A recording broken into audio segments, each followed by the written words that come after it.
Birir, KTN, Nairobi.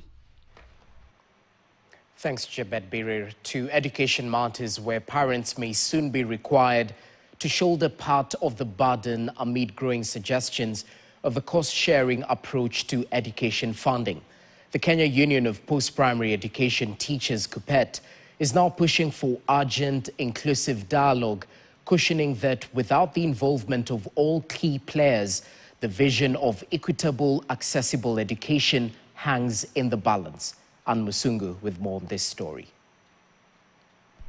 The Kenya Union of Post-Primary Education Teachers, KUPPET, is calling for a national dialogue on education funding, calling for the inclusion of all stakeholders.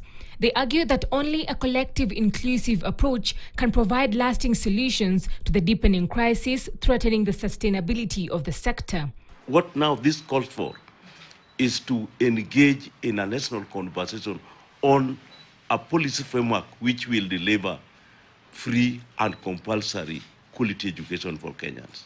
Led by the Secretary General Akelo Misori, KUPPET says, should the government adopt the cost-sharing model of funding education, then parents should be at the center of the conversation, a proposal echoed by secondary school heads who argue that such involvement is vital to ease financial strain and ensure small school operations amid the funding crisis.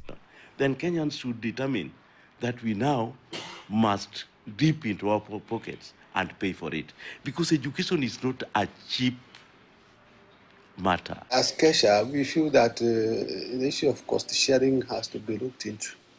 I think time is coming when now the parents have to come in. And I think it is also time that the government will have to agree that this amount we can only be able to provide. This one we cannot provide, maybe turn to the parents.